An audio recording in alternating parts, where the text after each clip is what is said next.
I'm Scott Allen Miller. It is the 28th of January, 2023. This is my vlog of daily life in Leon, Nicaragua.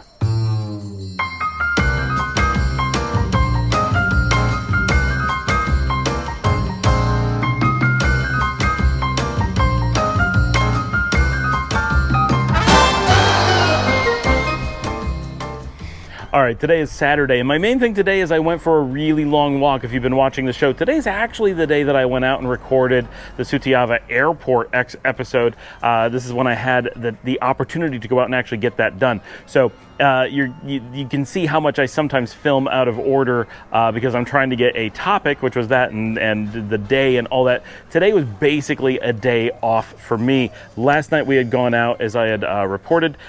Today I did this really long walk. I'm hoping to do another long walk tomorrow. Stay tuned for that. It should be good.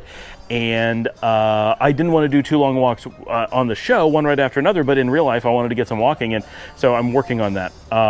So that's why they're kind of broken up. Today, that was it. Like, that was my whole thing. I just did a lot of walking today. I feel really good about the walk. It went extremely well. It's the first time I did a really long walk, so for those who've been concerned about my foot, which is a lot of people, it's doing well, right? And I'm actually filming on the GoPro on a tripod. I don't normally do this, but I've got this new K&F concept tripod that I got over Christmas while we were in the United States, and I love being able to use it, and it gives me different shots and stuff. So I'm on the GoPro 11, as I often am, but I'm doing it in a completely different way. So this is cool and fun. That's something we don't normally get to do, and once in a while I have Mia running around behind me. One of the things I can do is I can step out of the picture when I do this.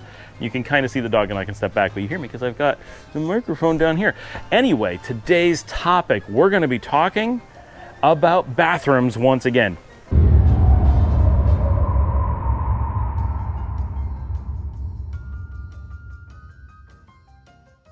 This time we're going to take a different approach. This time we're going to be doing a guide to Nicaraguan bathrooms for people coming from North America. Last time we did an opposite guide, understanding North American bathrooms for Nicaraguenses. So we're going to flip it around because it goes in both directions, and I've been informed, thanks to this channel, that I am a bit of a bathroom expert, so I think I have something to add for everybody. All right, as an American coming, or a Canadian or Western European coming to Nicaragua, there's some things you need to be aware of, and some things just to prepare yourself with. I'm looking, I think there's some kind of bug or something in the plants over there. So coming from North America, you're used to having a highly homogeneous bathroom experience. That is, that the bathrooms are something that are very, very similar from one to another. You have a very high expectation that when you go into a bathroom, whether it's a restaurant, someone's home, your own home, a hotel, whatever, you have a really good idea of what to expect. If you're here in Nicaragua, the opposite is going to be true. It's not the most extreme as far as a variety of bathrooms. Places like Southeast Asia or even Italy are going to have a wider variety of things that you may encounter, such as squatties. You're not going to find that in Nicaragua, at least not under any normal circumstance. Big things you're going to find here are that bathrooms come in a wide variety of sizes. That can happen in North America, but the likelihood of it here is much different. And that isn't just that you're going to find very small bathrooms, which is true, but also that quite often you're going to find extremely large bathrooms, and that can throw you off. Even in a very normal house, you may find that a bathroom is twice the size that you might expect, and you have a lot of space, and like showers are often really big. In North America, we tend to expect showers to be long and narrow. And of course that can happen here, but you'll also find a really high likelihood of finding a giant square-shaped shower. I have no idea why this is done. I don't know what the economics behind this are. I can only imagine that it's caused by, the next thing we're going to talk about is the lack of hot water in many cases, but finding a very large shower. So in general, when you shower, there's often a lot of space around you, and the shower's just in one spot. So you can step out, you can, do different things. Like, there's a lot of space without being in the shower. There's also very few bathtubs. I've only seen a handful in all the time that we've been here. In North America, they are becoming less common, but you still expect to see them pretty often, especially in homes, not in a restaurant or something, but you're going to find them in much of the time. Here, you could easily go to home after home after home and never encounter a bathtub. The idea that you're going to fill something up and bathe in it just doesn't occur to anybody. So flowing water is going to be the expectation. When you are getting into the shower, one of the biggest things is the lack of hot water. There's almost never hot water in the plumbing in Nicaragua. Not 100%, but almost 100%. It is just not done. If you're going to have hot water, it's going to come from either a passive hot water source, which is very rare, or a suicide shower, which is very common. Suicide showers, we've talked about a bit on the channel, but not everyone sees every episode. It is a big thing here because the groundwater is very cold and the air tends to be quite warm. It's very shocking getting into a cold shower. Now, there's always people who say, oh, it's great, you're going to be refreshed. None of that is true. It is really shockingly cold. The locals hate it. Everybody wants a warmer shower. They don't need a hot shower. It is warm here. We're not like, oh, I'm so cold, I need to warm up in the shower. It's not like that. But no one wants to be shocked by cold water when they get into the shower. What they would like is water that's about air temperature, but it's normally much, much, much colder, especially in the mountains. Down here in Leon, you can make do with the groundwater, but it's unpleasant. No one wants to. So suicide showers are very popular. You find them in a wide variety of homes, very common in hotels. There are hotels that are going to have hot water plumbing, few and far between. The Hilton, for example, the Hilton Princess in Managua, has full boiler hot water.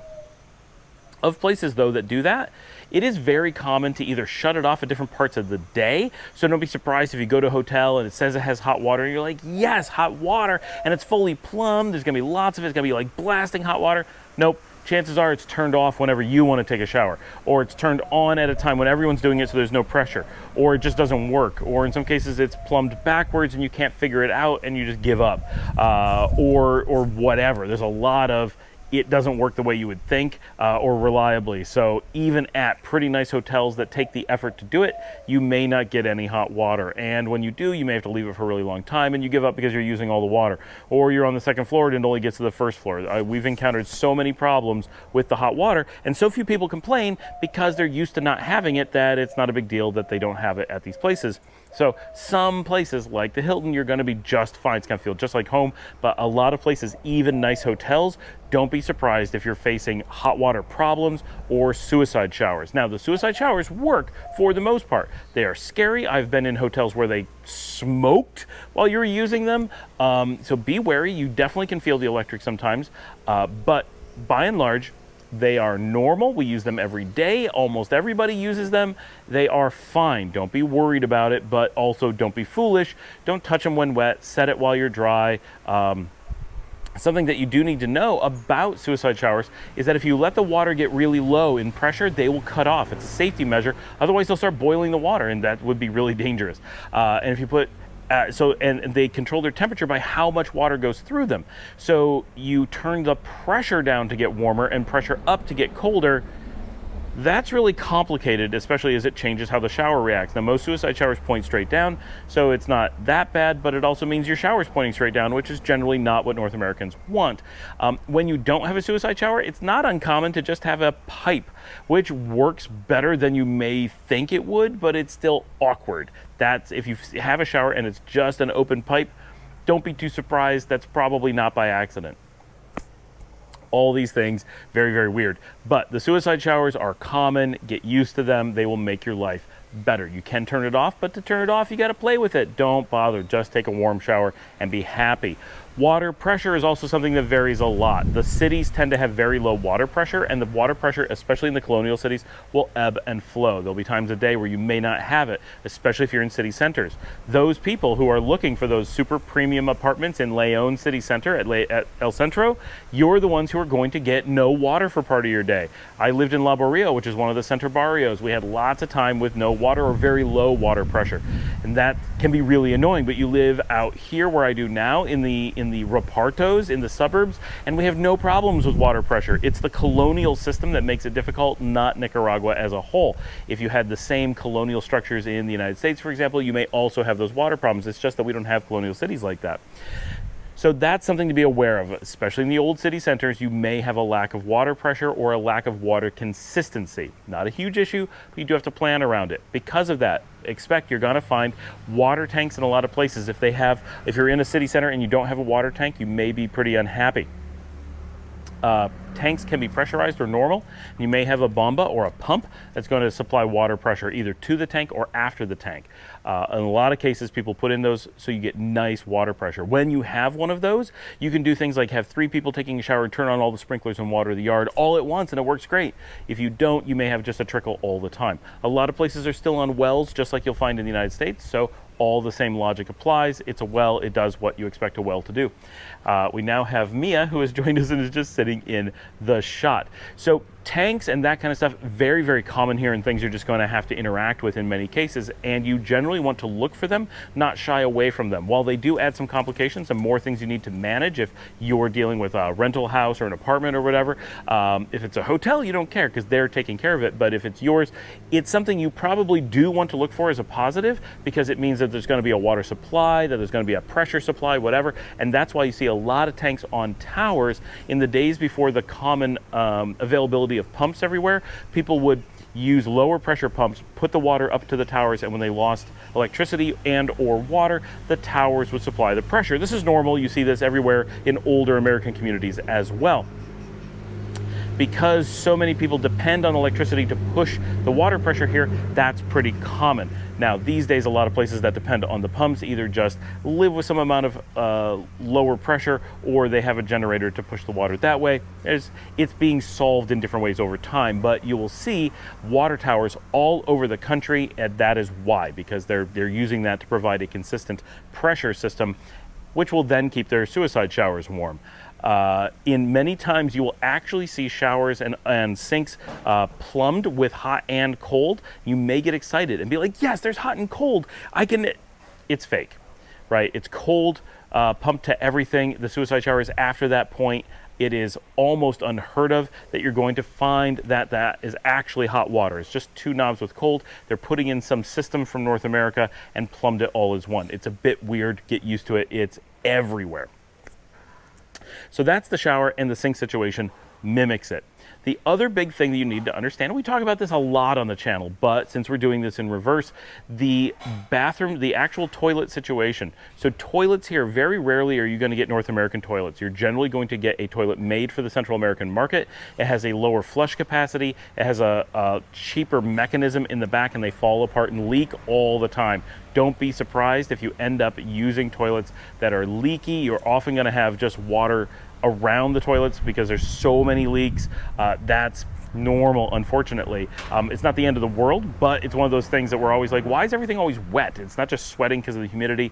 It's actually that things leak a lot, especially around handles or whatever. So just be aware that the guts of your toilet may, oh, Clive came and joined us. The guts of your toilet very easily may be of inferior quality and may be causing some problems with the toilet. So just, it's something to be aware of. We've had, in the little time that we've lived here, the couple of years, we've had so many flushers snap off or bend or just fail to seal or whatever. It's really, really common because they're so much less expensive than what we're used to. The flush capacity is a little bit lower, so be aware you may have more problems flushing, but the US has a very low flush capacity and a lot of toilet problems anyway, so it's not as noticeable. If you're coming from Europe where there tends to be much more powerful toilets, then you may notice the lack of capacity pretty heavily. The other really big thing, and this is really big, this is the thing you need to know. Most of that stuff is like just prepare yourself, right? But in Nicaragua, we generally do not flush toilet paper. That means nothing goes down the toilet that doesn't absolutely have to. That is because there simply isn't, in most cases, and this is true of most of the countries around us, Guatemala, Honduras, El Salvador, Belize, Costa Rica, they're all the same. They don't have, under normal circumstances, septic and sewage systems designed to handle that type of waste.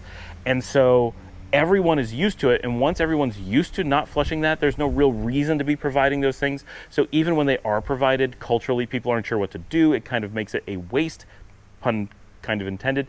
And so look for the trash cans next to the toilet. That is for the toilet paper, and make sure there's a liner in it. Toilet paper, wipes, whatever, that's where they go. Lots of people will tell you, no, it's okay to flush. It really isn't, right? Even though it will physically, it's not the toilet is unable to handle that, it's the septic system that is not, and it builds up over time. So you want to be really cautious of that. The same thing is often said in Mexico. People will be like, I go to Mexico, I flush all the time. And then later someone else has to deal with those problems. So be aware that is the same here. When we say you can't flush, yeah, you really can't. Are there exceptions? Yes. Places, again, like the Hilton Princess, go way out of their way to provide a North American experience. And that is one of the things that they do. Hot water, ability to flush toilet paper. It's fantastic. It's beautiful. When you need a break from everything else, you can go there. But under normal circumstances, even pretty fancy hotels, they are not going to be flush. It's very complicated for them to provide that. In many cases, it's a limitation of the municipal systems, not the hotel systems or the home systems or whatever.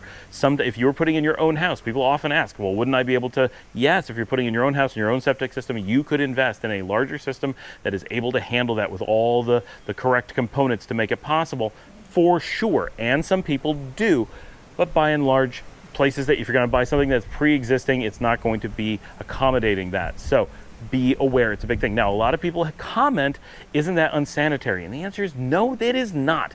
Much of the world does this, including these super sanitary European countries where people are, excuse the pun, very anal about this stuff. They often use toilet paper in waste just like this. This is not unique to this region. It is not a Nicaragua thing. It is a coastal thing, world covering, right, all around the world. People have to do this. It is simply coming from North America or Western Europe. It's in only some of Western Europe. It seems shocking that this may be the first place that you're encountering this, but it is common the world over to have this kind of throwing out the toilet paper in the trash, and it is not a problem. You are not touching it. It is not exposed to you. It is not in the air. Flushing the toilet creates far more airborne aerosol waste than anything you ever put into the trash. It is simply not on the radar. If you're worried about things that are really dirty, it is your phone, it is your self-checkout back in North America, it is things you wouldn't think of. Your bathroom situation is not where you're being exposed to things unless you're doing something really weird. Now, those trashes, you hope they're going to be emptied every day. Is it gross? Is it unpleasant? Is it something you don't want to have? Of course, we all hate it. Everybody hates it. Nicaraguans hate it. Mexicans hate it, right? Greeks hate it. It's not a system that anybody wants to deal with. It's gross. It's unbecoming. But what it isn't is unsanitary. So yes, is it something you're going to be like, oh, I don't want to do that? Trust me, none of us do. We hate it. But it's one of those things you have to live with. And it is not it's not dangerous, it's not a bad idea, it's not people backwards and not knowing things. It's not like that, and there's no reason to feel that way. It's simply a different system and one that we wish we didn't have to put up with, but it's a way to maintain colonial pipes and traditional methods and things like that. So just prepare yourself. It's something we all have to do. And that's just how it is. Thanks for joining me. Please remember to like and subscribe. If you'd like to comment, ask questions, whatever, get down there below. Let's talk about it. If you'd like to support the channel, that would be very much appreciated. You can buy me a coffee at buymeacoffee.com/Scott Allen Miller. I'll put it on the screen. Links down below. I did write a book for those of you who are into technology or business. Check out Linux Administration Best Practices on Amazon. The link is also below. Any purchases and reviews of that really help me out. Thank you. And of course, share on social media. Tell your friends about the show. And tomorrow, I already know because it's recorded, we're going to be walking to Cerro de Oro and having a neat outdoor country walk on some dirt roads through some wild out areas that we've never shown on the show before, because I've never been there before. That's going to be fun, and I'm going to hurt my foot. It's going to be a long day, and it's going to be a good video, I hope. I will see all of you tomorrow.